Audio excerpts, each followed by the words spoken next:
The basic reason for this filming is one of the real travesties in life to me is once you finally become a good teacher, once you finally learn how to communicate with kids, not just know the material, but are able to explain it to them, and you do that over a number of years, once you reach that point where you really become a good teacher, at that point you're tired. And it's sad because nobody receives it. Nobody ever asked me for my notes on the stuff that I did. Neither did I when I first started teaching. I thought I can do this by myself because I know math, I understand math, and I'll be able to explain it to the kids.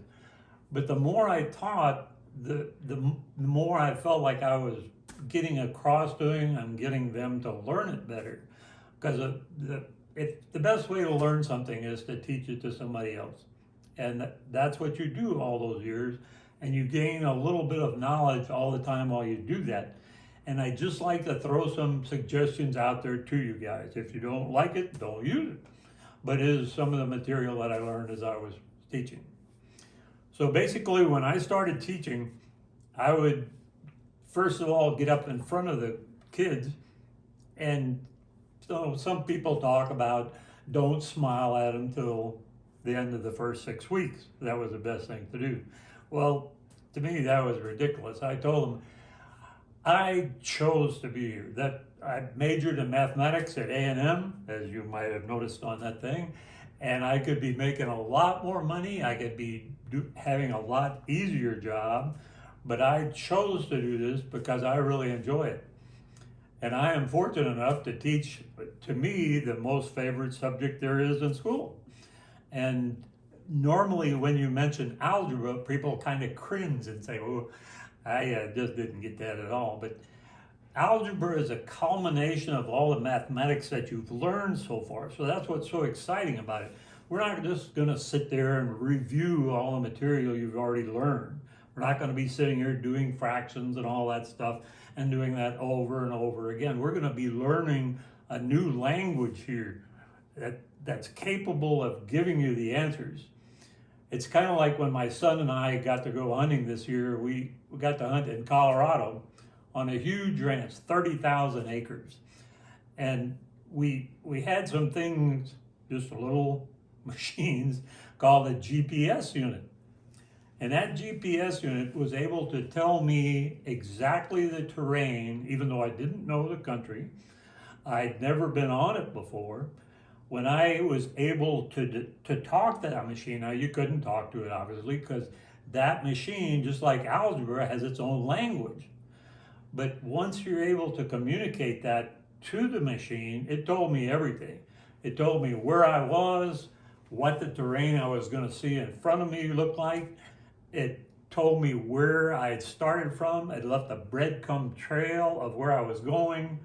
It introduced me to what was over the hill. I could see draws and everything else. And it even was able to tell me where my son was located. So as soon as I commanded it to do the right thing, it told me where his location was.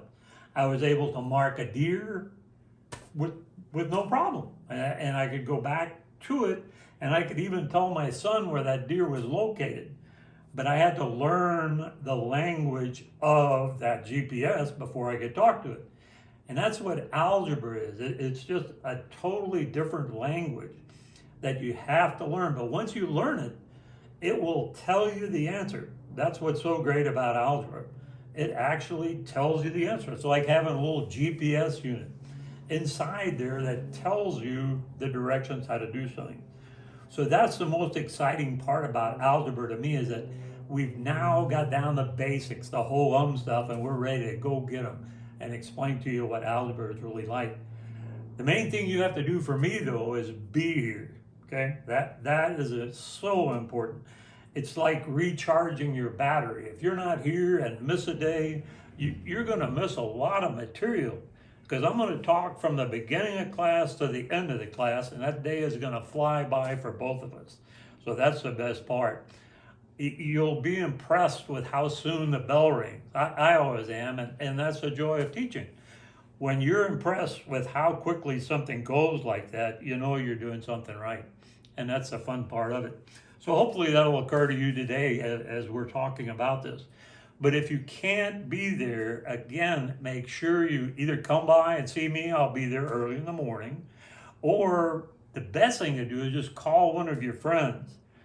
Because when you call them, you not only instill confidence in them, but if they explain it to you as I have explained it to them, they will learn it so much better. Again, as I once told you already, the best way to learn something is to teach it to them, okay? So if somebody thinks enough of you to call them, please show them the respect they deserve, and you'll feel better and help them too, and you'll learn it a lot better. And try and help your parents. Tell them all this goofy stuff I'm fixing to tell you about this, and I think you'll be impressed with them. But basically, let's just dive in there and get started. I'm just going to try and explain some basic things to you. And that's hard to do in mathematics. The best way to teach something to a person is to actually show it to them. And to do that, for instance, if I was going to explain to you what an elephant looked like, and you had no idea what an elephant looked like, well, I could stand up here and try and explain, well, it has a big round foot with toenails on it, and it has a little tail like a pig, and then its nose looks like a long kind of a snake thing, and it has two big tusky teeth and big floppy ears. Now you can imagine what you'd be sitting there thinking that thing looked like. But how long would it take me to teach you what that thing looked like if I just walk outside and bring in one? And you'd say, my God, that is nothing like what I pictured it. So that's what you got to be able to do in mathematics the way I teach it and the way you're supposed to, I think, learn it. Is you create a picture in your mind, because a lot of these things that I'm going to teach you, you just can't show you. It's something you have to visualize in your mind. And that's awful hard to do. That's called using the mind's eye technique, but it works amazingly well. So we got to try and learn that first. And to do that, you have to trust me. It's going to be a situation where generally the people that hate to do this the most are the big jock guys, the guys that are tough and say, I'm not going to do what he's saying because I just don't trust him. We're going to ask you to close your eyes. And nothing's going to happen. I'm not going to run around and look up your nose or anything like that. We're just going to just for a few seconds, try and imagine something and get a mind's eye picture of that. By that, what I mean is, if I ask you to think of your friend, for instance, you're probably, when you think of that friend, going to first visualize a picture of him, okay? It's just a picture that you've seen of it. But we can take a picture of something in our mind that we've never seen before. And that's what we're going to try and do here real quickly. For instance, just shut your eyes for just a second. We're just practicing. You don't have to do it long, but if you would for me, just have enough confidence in me that I'm not going to let anything happen and nobody will be looking up your nose. But just for a minute, try and shut your eyes and think of a train, just any kind of train that you want to. Okay? Open them up again. If you're actually able to see that train, you ought to tell me what kind of train it was. Did you, for instance, visualize a train? Mm-hmm. What kind was it? Well, it was with the smoke coming out the stack. There you go. That's what a lot of people visualize. In fact, when I was asked to visualize a train, that's what I thought. The old-fashioned kind that whipped down the middle of the prairie. It had something called a cow catcher on the front and smoke coming out of the top. It was referred to as a cow catcher because it was built at that time. There were so many animals in the road. It didn't just have a point on it. If you'd have come in, for instance, from a good drive, you'd have probably shish kebabbed 18 buffaloes on the front of that thing.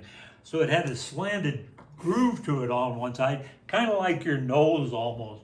It curved out and up, and it just shoveled things out of the way as you went through it. So that's a great example of a train. And if you didn't think of it, just use that. That's a great job. And you've all seen a train, but you've never seen what we're going to do with this train. We're going to take this train now and get it to jump off its tracks. Okay? So we're just jumping it off the tracks, and it's going through a bunch of flowers, okay? So it's jumping the track, going through a bunch of flowers. Can you picture that?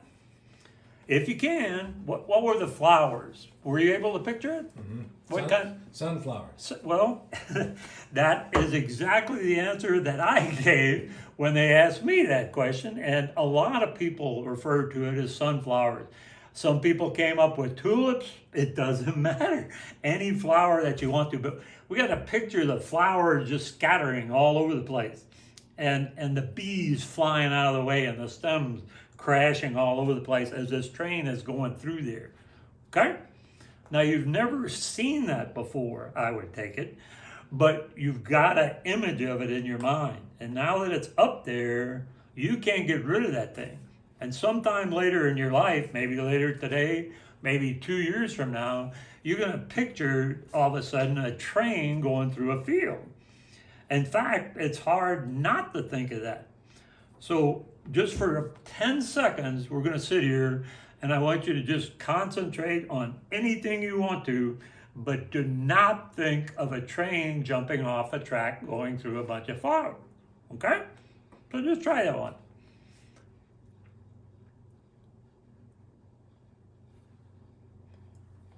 Now, we could again do this a little bit longer, and normally in class we did, but it's amazing how your brain works. You sit there and you say, okay, I'm going to concentrate now. I'm not going to, what am I doing now? I'm concentrating. Oh, yeah.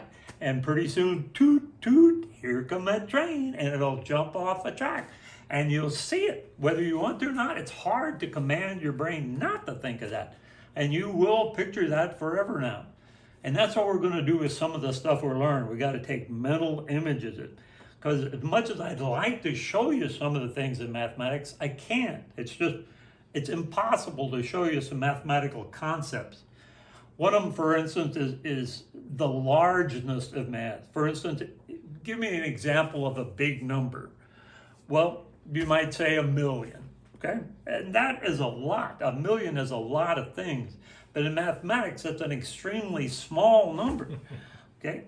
In mathematics, we have numbers like a Google, G-O-O-G-O-L. Sometimes you Google things on your computer. Mm-hmm. Well, a Google is a 1 with 100 zeros behind it, okay? So if you can, again, just get a visual image. I could draw one of them on the board, and it wouldn't take all that long. I mean, somebody said, I'd rather do that. But again, that is a small number also. But when we add something behind it that makes it more complex, we come up with something called a Googleplex. Now what plex is something that changes a small thing to a real complex or a much more difficult concept. So what it does, it takes a number, a small number like 10, and by adding the word plex behind it, it reverts it from a 1 with just 1 zero to a 1 with 10 zeros. So a 10 plex has 10 zeros, okay? So if we talk about 100 plex, that would be a 1 with 100 zeros behind it, which is what a Google is. But then when you take a big number like Google and take it to a plex, it's hard to imagine how big that number is. And you say, well, show it to us real quick. Well, I could start right up here and I could fill the whole board with zeros. In fact, I could get all y'all to come up here. You got to picture that. All of y'all coming up here with a piece of chalk, writing down zeros as small as you can, okay? Now we go from there to the football field, and we take everybody in Fredericksburg. They're lined up on the road out there on the football field. And we get them to continue writing zeros. We're all sitting there, right? Everybody in Fredericksburg, everybody in the United States could sit there with a piece of paper from here to Mason, and we could write zeros. And we wouldn't even be close to a Googleplex with those little bitty zeros. Everybody laid out on the ground between here and Washington would not be close to being able to write down Googleplex. A Googleplex is so large, that sheet of paper would have to be bigger than the visible universe for us to be able to write that number down. And that's impossible to visualize without you trying to think of it in your mind's eye view. Because I can't show you something like that. So you have to do a lot of what we call like mind's eye pictures of stuff. And that'll help you immensely in math, and it will get you to remember things, okay? So we do it through association and something called the mind's eye. You got to picture that thing happening. And in mathematics, there's so many neat things involved in algebra. Geez, it's just hard to begin to tell you where to start. They've laid the first 8 years or 7 years, however long you've been taking mathematics, they've laid the basics to you. They've taught you the addition, subtraction, multiplication, division. And yet, all that stuff you don't fully understand yet because you haven't been able to apply the algebra behind it that teaches you what's going on. Even though y'all are supposedly very good at some things. I could ask you a question which it would sound totally irrelevant, and yet I could bet you my 2-year-old or second grade grandson would be able to answer it. That, for example, is, let's say we have a farm. On that farm, there's 30 cows and 28 chickens. Okay, 30 cows and 28 chickens. How many did? How many? 30 cows and 28 chickens. Yeah. And you sit there and you look at me, and just as this gentleman is doing right now, he's saying, I have no idea, that makes no sense. Well, if you write it down, and do that tonight, just write that sentence down, explain it to your parents, and I think they'll enjoy it. But what we're saying, if you write it down, we're going to write it down correctly. We have 30 cows and 28 chickens.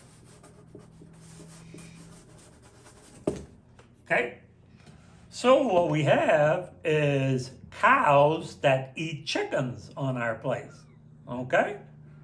So we got 30 cows, 20 of them ate chickens. How many didn't? Well, you're supposed to know how to subtract by now, so we got cows, 10 of them that aren't chicken eaters, okay? And I thought y'all were good at math. You don't even know how to subtract yet. I could also tell you something as simple as, in the terms of subtraction, how many numbers are there between 20 and 31? And your initial, Bob, I got this, buddy, 20 and 31, 11, okay? Well, that's wrong, okay? And all your life you've been taught that, and you say, that can't be wrong. Well, just let's reduce it down to a smaller number. If I say, for example, how many numbers are there between 5 and 8? Well, using this method, you say 3, right? Well, what are they? What are the numbers, the 3 numbers between 6, 5 7, and 8? There's 2. So 5, 6, 7, well, 8. there's 6 and 7, but it ought to be 3, you know. But that's what math is. It's just some really interesting stuff, and just amazing how complex it can be and yet how simple it can be. We can take things like a big number, 106, multiply that by 103, and I can tell you the answer right away, just by knowing a few little simple things that we're going to learn away. And this is all you do. To work a problem like that, as big as it may seem in your head, all you do is take the distance that they are from 100, this one being 6 away from 100, this one 3, take that distance and multiply it together, okay? Then you take the distance this is away from 100, well, 106 is 6 away from 100, and you add that to the other one. So if I took the distance from 100, that's just 6, added to this, I'd get 109. Now, if I'd have done it the other way, if I'd have used this one and asked, what's the distance from 100, you'd say 3. And if I add it to the 106, I'm going to get the 109. So again, just using a dinky little example like that, 117 times 102, okay? That's a hard problem to work, but not if we use that constant that we just talked about. You take the distance that is from 100, the distance that is from 100, so 17 and 2, 17 times 2 is 34. Then we take the distance this is away from 100, 2, and add it to the other one. So we get 119. And that's the answer. Or we could take this one, the 117, and say that's only 2 away, and when we add 2, we get the 119. Okay? So either way, that's how you do it. And there's so many little tricks and symbolisms in mathematics that we can come up with using algebra. And again, algebra is what it's all about. Algebra is the joy of mathematics to me. It's just a really neat way of working things. Now, when we talk about politics, oh boy, I almost lost it on that. When we talk about politicians and stuff messing up things, they've also managed to mess up our mathematics. So again, when the United States was formed, they had a great number system in Europe. It was called the metric system. So the metric system was really great. And again, what we did was, oh, we can do better than that. We can come up with something called the US system of weights and measures. So we want to be special.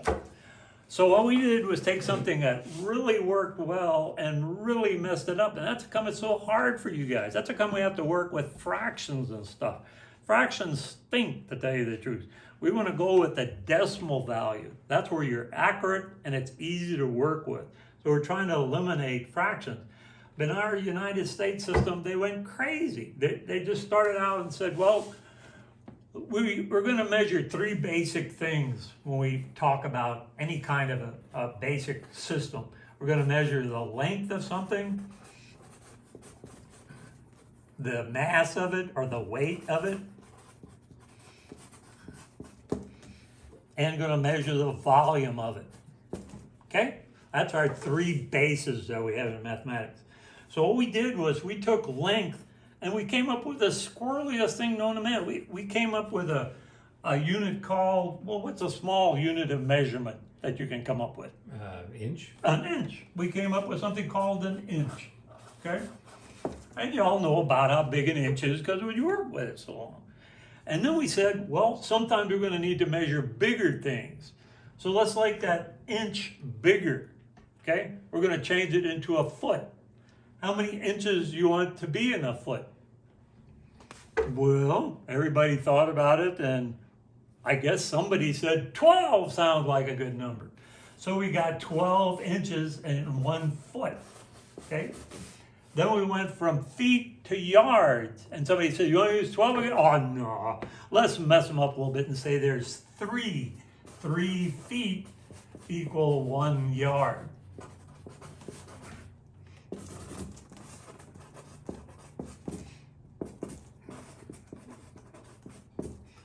Okay? Then we go from yards into a bigger measurement, like a Football field. okay, well, but we're talking about units of measurement. So Mile. what's up? Yeah, we go from a yard to a mile. And they said, well, you going to use 3 or 12? And somebody said, whoa, let's use 1,760. Okay? So we got 1 is 3 feet, 1 is 12, 1 is 1,760. Well, where did they come up with that stuff? Same thing in the weight system. When we measure weight, what's a unit of weight that we use? Pound. A pound. There you go. We got a good old pound. Got another one?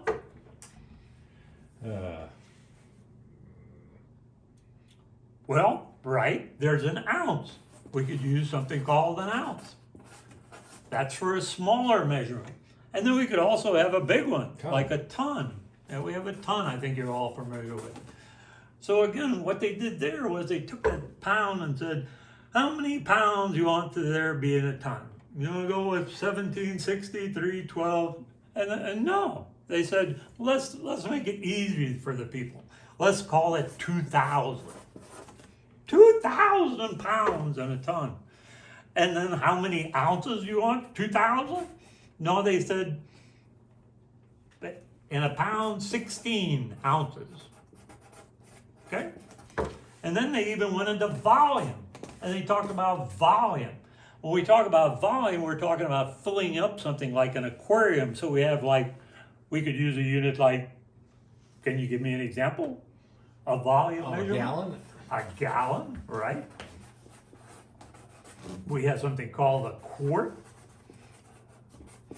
Then we have basically that's about it, to tell you the truth. Gallons, quarts, and obviously we can go smaller with ounces, pints, all that type of stuff. Ounces being a little weird because we've already used that, okay? But those are our basic systems. Again, in this system, we have a gallon. And any guesses how many quarts in a gallon? Of all things, they made something that made sense. They said a quart is a quarter of something, okay? So they finally got one right, one that we can agree on. So if you understand the concept of a quart, then you understand that there's 4 quarters in a gallon. So that was brilliant. They finally came up with something that worked. Now again, what they did after that to make it more exciting, they said, oh, it's too complicated. Let's go ahead and abbreviate this stuff. Okay, we're trying to abbreviate them.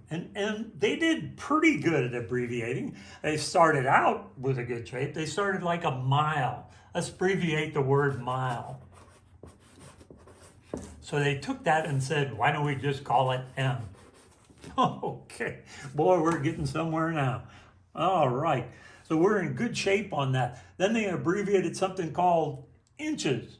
And you would say, well, how about I? And they said, oh, no, we can't use I. We're going to go with IN. Okay? Okay? And then they said, foot. How are you going to abbreviate foot? They said, let's go with F. And somebody said, no, I don't like F. F-O, okay, like we did here? No. Let's go with F, the first letter, and the last letter. Okay? So we either got the first letter, the first 2 letters, the first letter, and the last letter. Okay? Then we're on a roll now. Okay? Because we get to something called ounces. Okay? So we take the word ounce, and guess how they abbreviate that? They say, okay, my first guess would be O. Okay? O? No, don't do that. O-U? No, don't do that. Oh, O-E? No, they say. We're going to abbreviate ounce to O-Z. Z? I don't even Z a Z up here. There is no Z in that. That's the way we're going to do it.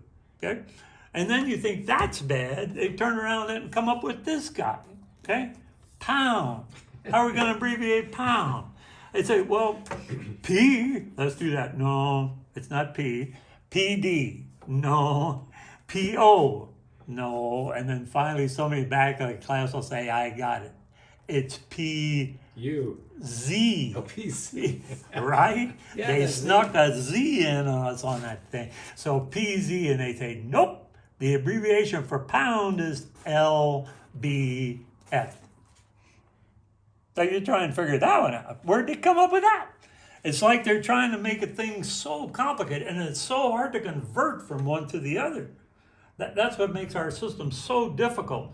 If I say to you, I have 3,000 inches, is that enough for a mile? Or transfer that and tell me exactly what part of a mile that is. Well, you have to start converting each one. You have to know each one of these, and you do your division and you do your multiplication as you're making them bigger.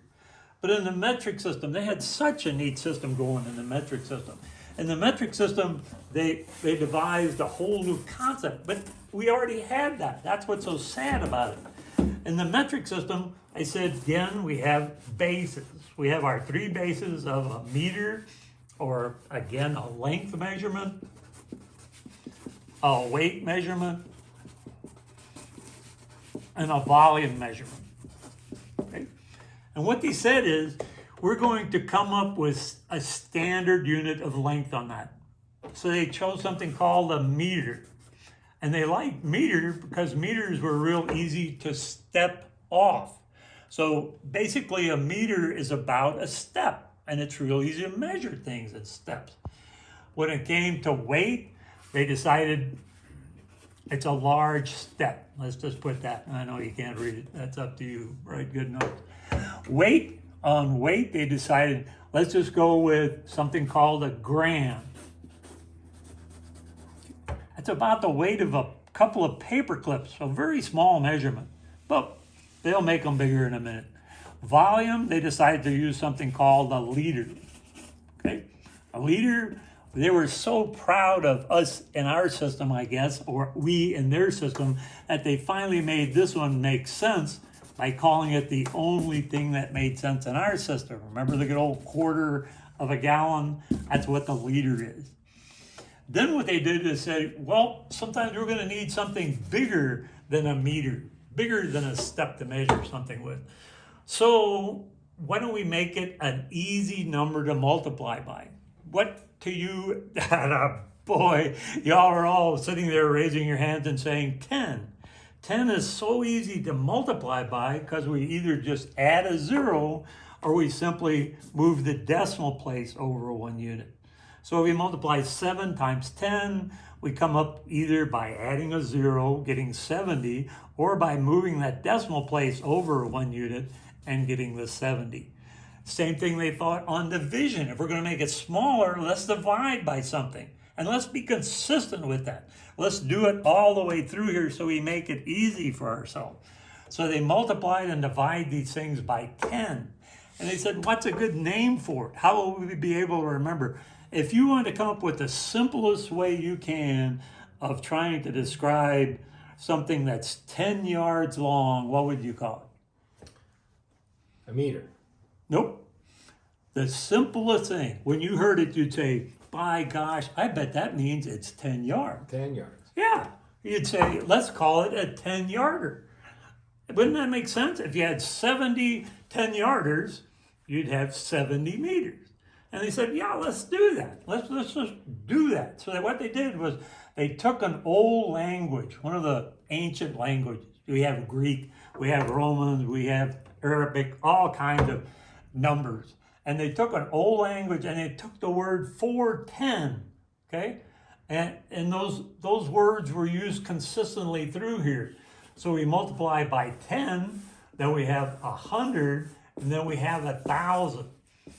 Now the word for 1,000 in the old system, or that old language, really is kilo, K-I-L-O, okay?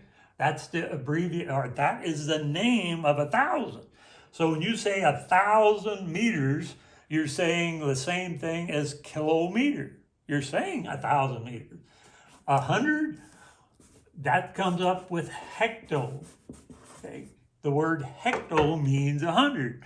So when they said 100 meters, they were really saying exactly that when you mentioned hectometer or hectometer. Then we get something called deca, D-E-K-A. Deca means 10.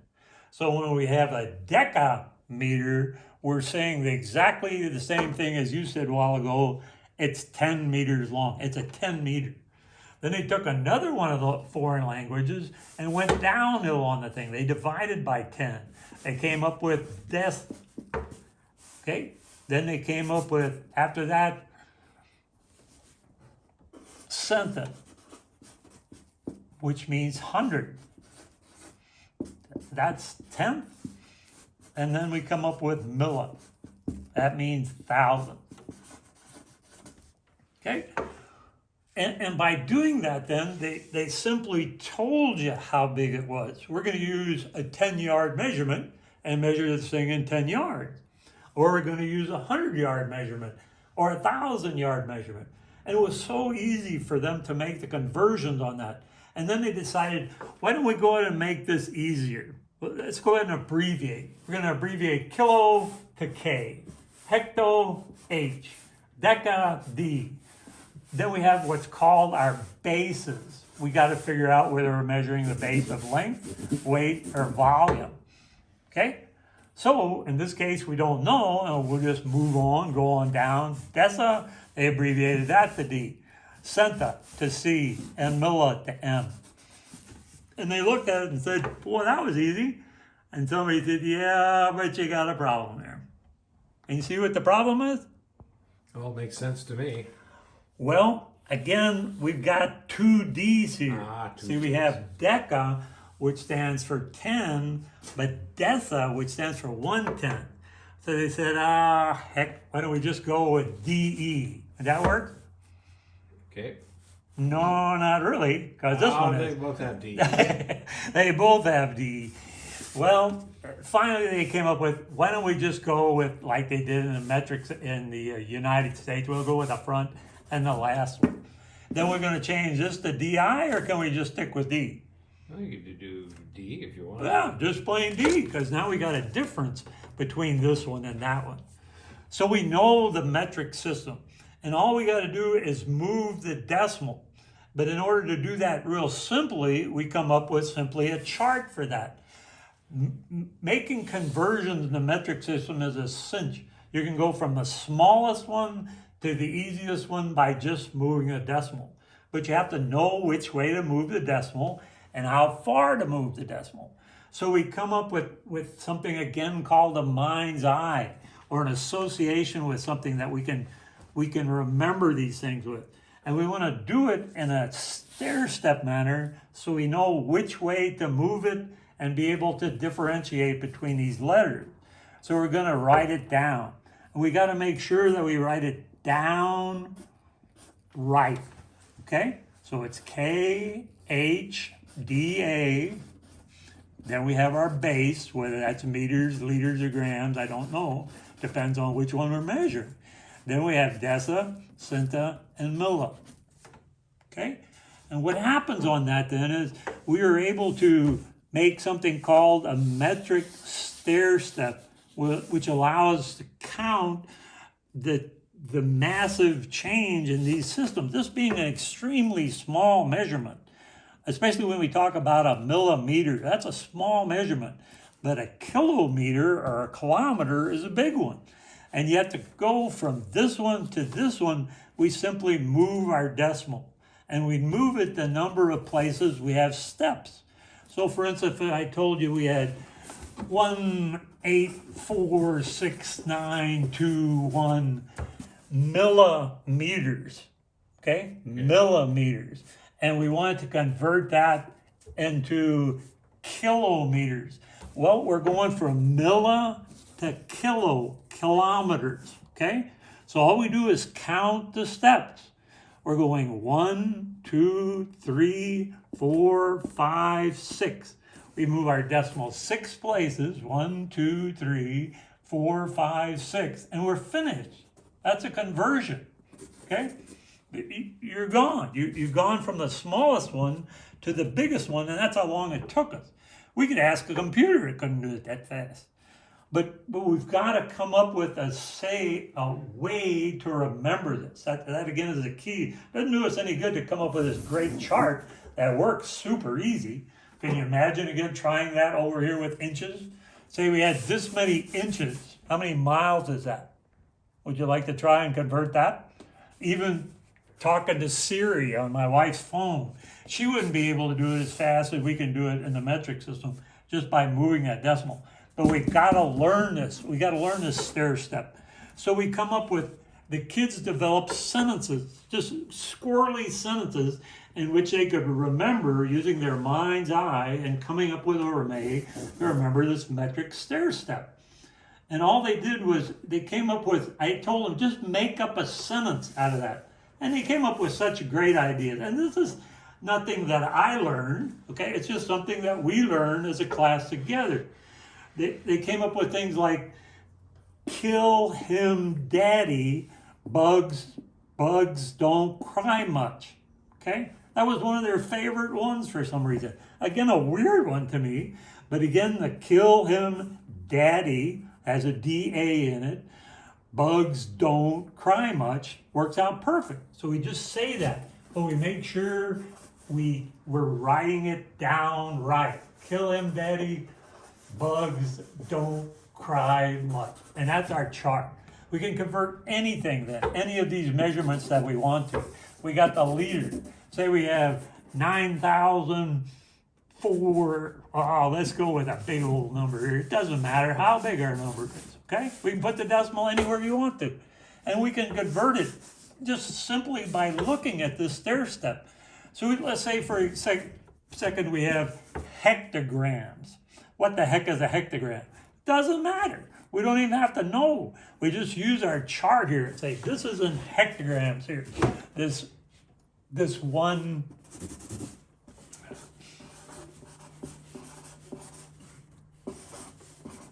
tell me, Joel, just stick the decimal there anywhere. And make that number as big as you want to. But we'll convert it from hectograms, and we want to go this time to decigrams, okay? To decigram. So again, all we do on this thing is follow our chart. This chart simply tells us how far to move the decimal. We start at hecto, we take one. Wait. Okay. Sorry, we start at hecto up here, start right there on that step, and we take 1, 2, 3 to get to deci, okay? So we're moving our decimal 3 to the right, and we're finished, okay? That's it. That's how it works. So we just got to come up with a sentence. We got sentences like, killer hippos danced beside dead cookie monsters. Kinky Herefords dated Bluebell's dairy cow Monday. Okay? They also came up with one really neat, and what's funny about that is I told them, oh, that's a good one. One guy wrote it down. I said, but we can't tell you that one. It's a little bit too graphic at your age right now for us to be able to talk to, for instance, your parents, if you use that number.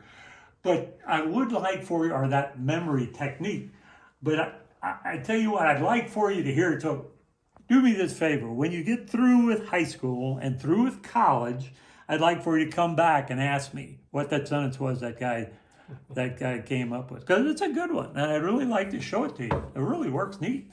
And you say, it's going to be forever. College, you'll be through with college in a heartbeat. It won't take long. I taught for 28 years, and it's amazing how many college years that is running through there on that thing. So it'll be a heartbeat. You'll be back again at, Mr. Bonn, what the heck is that sentence?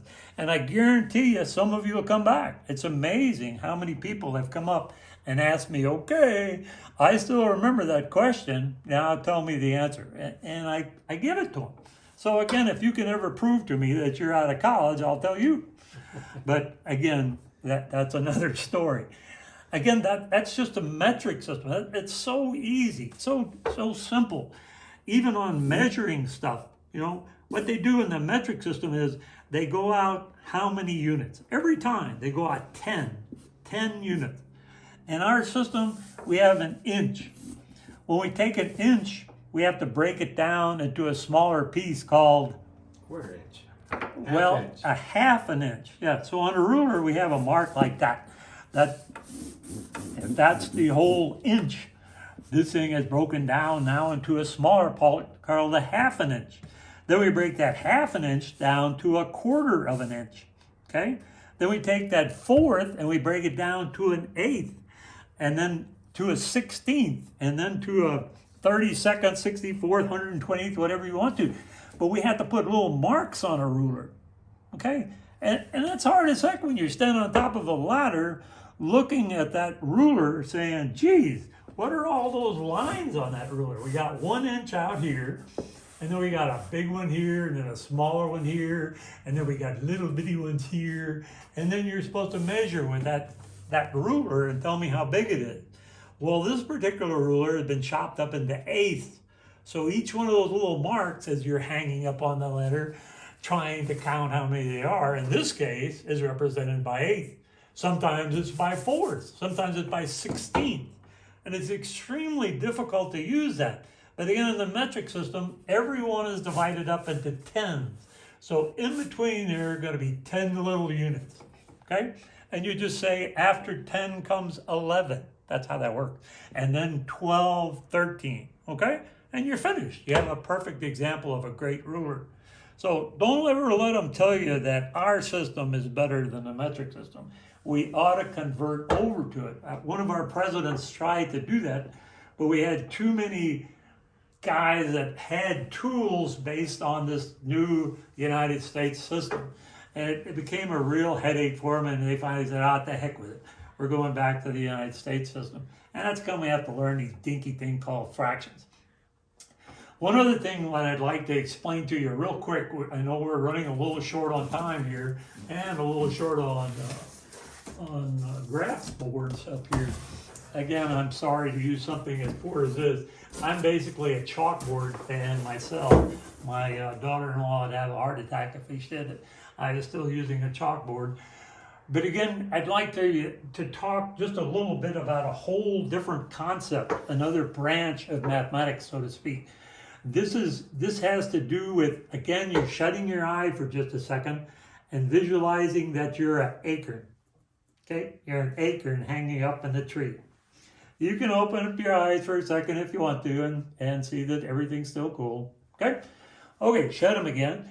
And this time we're up there and we fall asleep.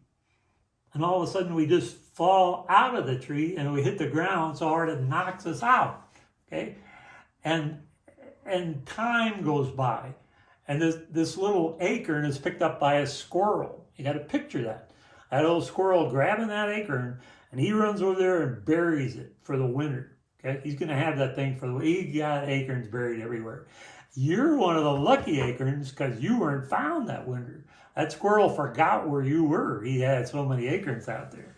And as the years went by, you kept on growing. Okay, and you do what those things do. Okay, and all of a sudden, one day, for some reason, you awoke magically. And you looked at yourself and you came up with a comment like, gee, I'm a tree. Okay? And that's that's the next branch of mathematics. So we went branch. Anyway, gee, I'm a tree. But anyways, geometry is so much fun too. It branches out into so many different things. But the hard things on geometry is something like a circle. Extremely difficult to measure things that involve a circle. So we come up with, for instance, what can we say about a circle? Well, could you find the center of that circle pretty easy? What do you think? I think of the moon. Okay. The North and the South Pole on the equator. Just take a ruler and run that son of a gun down till it gets to its widest point here. Okay? And we start on this end, start on this end. And that, then we could divide in half by looking at the ruler. Say our ruler was 10 centimeters. We're not going to use inches. But we go with, a lot of times in algebra, we use the metric system because it's so easy. But right halfway between that 10 would be the 5. And that would be the exact center of that circle. This distance from the center of the circle to the outside edge is called the radius. The distance across it is called the diameter. Again, what we do is just come up with little mind's eye concepts here so we can remember those two things. Again, we've got squirrely ones. We got people that remember it by saying, well, that looks like a ray of sun emitting from this planet. Or we got a guy that shoots turtles with a bow and arrow. And he says, well, if I shot a turtle like that and it went in that far, that guy'd have a ray of hope of making it. But if I shot a turtle and I hit him like that, that thing's he's gonna die, okay? So we have a radius, which extends just halfway, but a diameter goes all the way across, okay? But the top part of a circle is like finding its circumference, the distance around that circle. How would you suggest I do that? How would I find the distance around that circle? Well, what I could do is, as one guy said, just attack it. okay? So we could put tacks there. We could put tacks around this thing, okay? And what we do then is take it, stretch a string. Now, it really wouldn't be right because we'd be off that much if we stretch a string around there. But we wrapped a string around there, stretched out that string and measured it and said, that is almost exactly 3 times this distance. So this thing called the diameter of the thing is almost exactly 3 times that, gives you this distance around it, which they start off calling it a circle, but it's called the circumference. So we got the distance around the circle being called the circumference, okay? And that's found by simply taking this distance, the diameter, and multiplying it by about 3, okay? So we take the diameter, multiply it by 3, and that gives us our circumference, our distance around it. Now what we can do is take these things and put in a lot more tacks. We can really attack this thing. The more tacks we put in, the more accurate we're going to get. So we're able to stretch it tighter and tighter. And you find that it's not exactly 3. It turns out to be 3.1. If we add more tacks, 0.14. If we add more tacks, 3.15. All the way through there. That's called, well, they needed a name for that special number because it's always like that. When you take the circumference and you're trying to find the circumference, you take this distance across, which is so easy to find, the diameter, and multiply this by this magic number, you come up with the circumference, okay? That hard thing to find. So they gave this thing a name. They didn't know what to call it. Somebody said, well, I don't know, you look like you're working with a piece of pie up here or something. And that's what they called it. And they called it something that made sense to them because that's what you do in math. And you write it the way it's supposed to be. It's not like English where all of a sudden they'll say, how do you spell Joe? And you say, Joe, that's easy, J-O. And they say, no, that's not right. That's not Joe. You have to put an E on the end. Well, my first instinct is, well, isn't that Joe-E? And they say, no, that's how you spell Joe. Why, if you put a Y on it, then sure. Okay.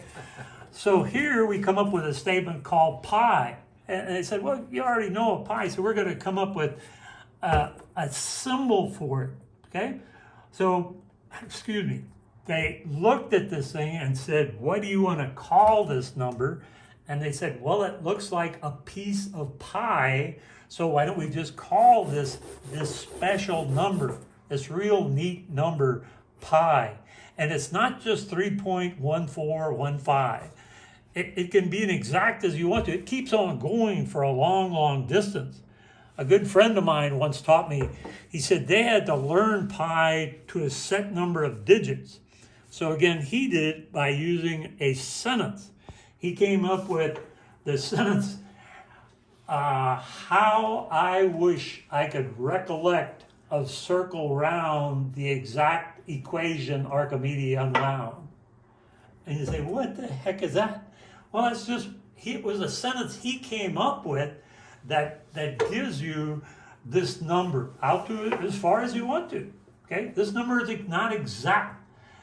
Pi, they came up with their own symbol for it, a little wavy line on top, and they wrote this little wavy to say, well, it's not exactly, but it's about 3.14, and then it goes on 1.5, and like I say, if you wanted to keep on going, we'd use that sentence. We'd use the sentence of how, spelling the letters and counting them, how I wish I could recollect of circle round the exact equation Archimedes unwound, if you'd like to really get specific, okay? But all you gotta know is just about. So we only use 3 is close enough for me, 3.14 is what the big boys will use. That's what they call pi. But again, the circumference, this hard thing to find, is found simply by taking this thing called pi, this number which is approximately 3.14, and multiplying it by d. okay? The circumference is equal to d pi, okay? Now, again, when we talk about things like circumference, we also have to bring in something called area. The area of a circle is extremely hard to figure out, okay?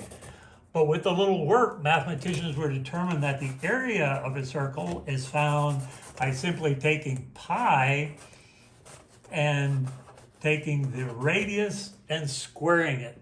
So it's referred to, remember a little wavy line there on top, pi r squared. That's what this formula is for the area of a circle. And when you think about pi's r square, is that right? Pi's r square? No. Pi's around. Pi's aren't square. Pi's around. Now we can say cornbread r square, okay? But there is a certain college, which they make fun of sometimes, that would probably say, I'm going to make a square pi. So that would be your basic Aggies, okay? And we're saying Aggies pi's r squared. So we come up with that neat little formula that you can remember that way. Aggies make pi's that are squared, okay? And then you got it. You'll always be able to remember it that way. Now again, we've got to visualize this so this sinks into your head. So we try and come up with something that again hasn't appeared, okay? We're going to take these things and make a story out of them. Again, we just did this in class. We came up with the idea of the Knights of the Round Table, okay? They had a special title. Can you name one of the knights, for instance? There's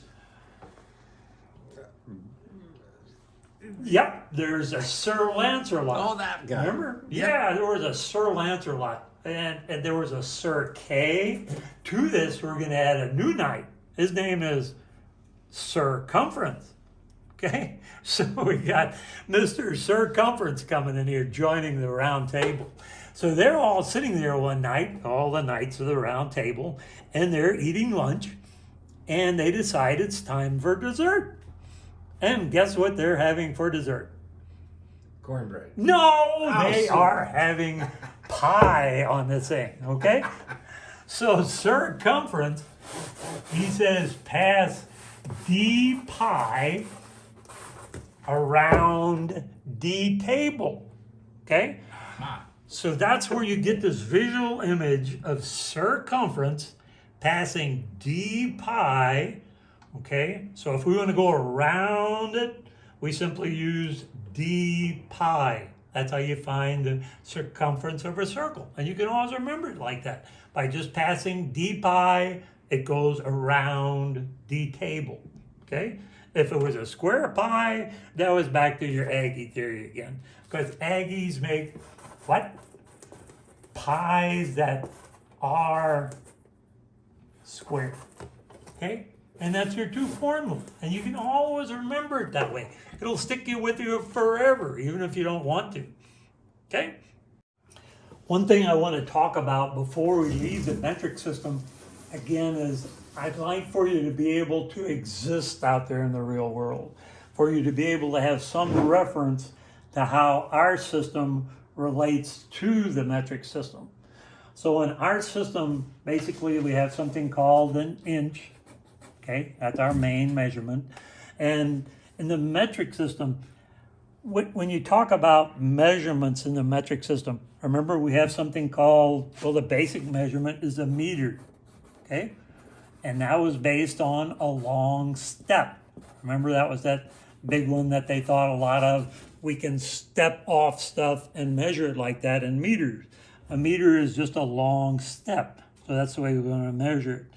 Again, when we talk about meters and metrics in general, we want you to have some idea how this relates to our system. So again, you don't hear much about a hectometer or anything like that, but you do hear a lot of a kilometer or a kilometer. So I'd like for you to be able to learn some of these main ones. We have the kilometer, we have the meter, and we have the centimeter, okay? And those are the main ones. So you need to have some visualization, some way of remembering that. Okay? The same thing with the gram, the weight measurement. You don't hear about a hectogram or anything. You hear about grams, the base measurement again. That's our base. And again, the gram is just a few paper clips. So what other kind of gram do you hear about a lot? Do you hear of a hectogram? No, you don't hear hectogram. Anything gram? We have what's a basic measurement that they use? Well, it's called a kilogram. Okay? We have a kilogram. So you really need to know that one. Out here at the very end, we have our volume measurement again. And remember, they were so happy with a quart. So what they did was they simply said that this unit of measurement that they're going to use for the volume being the liter is just like our quart. Okay? So that's easy to remember because that's the only one that really makes sense in our whole system. That one and this one. Those two are similar. So the meter is like a step. It's about like our yard.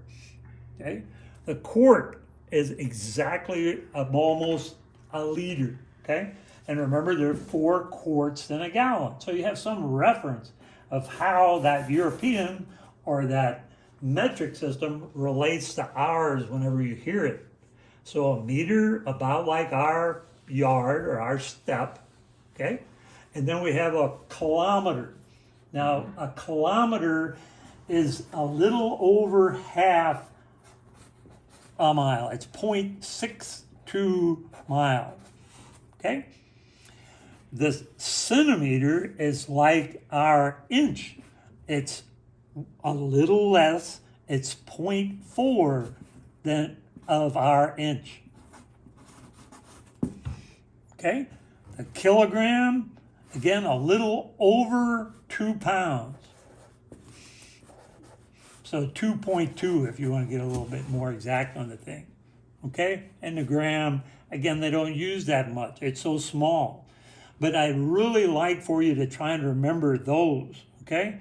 And a good way to do that is just say to myself, if Mr. Bond thinks it's important, I'm going to have to remember that.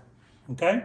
So if you simply remember that, just concentrate on the fact that a kilometer, okay, that's where we get the half, okay? We have to, okay? Now this one again being our base, this one's a little over half a mile. This one a little under half an inch, okay? So above, a little over half, this below, a little under half, okay? So that's how they relate to each other. A little under half an inch, a little over half a mile. The half to part comes from here, okay? Because it's about 2. So if you just remember that a kilogram is about 2 pounds, you can remember it that way. You have to remember it, okay? I have to. You bet. You have to. Again, the same thing in the Celsius system and the Fahrenheit system. Again, when you're talking about European and us, okay? Again, they come up with, we can do a better job. We can come up with a better thermometer. In the centigrade or Celsius system, they come up with a real easy number for freezing. Any guesses? 0. 0. They say, let's call it 0. And they say, how about boiling? What's a good number for boiling? A good easy one to remember. 100. And that's what they I knew use. there was going to be a 10 in there somewhere. There you go. Ah, boy, we're thinking now. So again, 0 is freezing,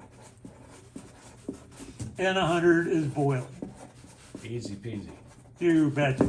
In our system, let's come up with a new system, they say. So let's make it freezing 32 degrees. Oh, that's an easy number to remember. Okay. And boiling, let's go ahead and make it 212. Holy mackerel, here they go again. They go nuts on this stuff. Okay. Whereas we had this nice simple system we convert it into what's called the Fahrenheit system, and that's what it looks like. And again, what you need to do is you need to have a way to be able to convert from one to the other, okay? So we're going to use a metric sentence again. We're going to go back. You remember our cow equation that we talked about? The cows and the chickens eating, the cows eating chickens and all that stuff. Remember how many cows there were? 32? 20 something? Well, yeah, it was kind of 32. It was just 30. 30. 30 cows. 30. That's what we had. Remember, 30 cows Yep. and 28 chickens? 28. There we go.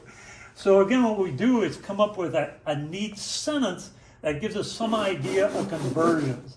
Now, we don't need to know it exactly, okay? All we want to know is enough to be able to live out there in the real world, to be able to not count on a calculator or anything, but to be able to hear somebody from Europe say, hey, it's 40 degrees Celsius outside. Well, what does that mean? How do we convert that into our system? Well, again, a good way to do that is, again, just come up with a sentence. And what the kids came up with, a nice simple one, it's just time to add 30 cows to the farm. Sorry, I'm spelling so crummy out there, okay? And again, you say, what the heck does that mean? Well, that's just a real easy way for you to, if you can remember that sentence, make a basic conversion from Celsius to Fahrenheit. Again, it works real good for normal daily temperatures. It's not going to be 212 degrees outside, okay? But it may be something like the guy said, maybe it's 30 degrees Celsius, okay? So all we do up here to convert Celsius to Fahrenheit is use this goofy sentence. It's time to. That means time to add 30 if you want to go from Celsius to Fahrenheit, okay? So time to add 30. So we just simply take that, let's say again, he said it's 30 degrees Celsius. To convert Celsius into Fahrenheit, we times it by 60, and then we add 30. So again, it sounds hot out, or sounds cold out there, but in our system, it's really 90 degrees. And you need to know things like that. You need to know when they say it's 0 degrees Celsius. Is that pretty cold? Well, we take 0, multiply it by 2, still get 0, and 0 plus 30, yeah, that's freezing, okay? Now, again, if all of a sudden they say it's 100 degrees Celsius, buddy, we got a problem there, okay? Because again, if we're going to convert 100 degrees Celsius into it, we got to multiply it by 2, 230 degrees. Now remember, 100 was boiling. Under our system, this is boiling, but that's a pretty good approximation. And that's what we want to do, is have an approximation, especially for the normal daily temperatures, and that'll do it. Okay? Thank you.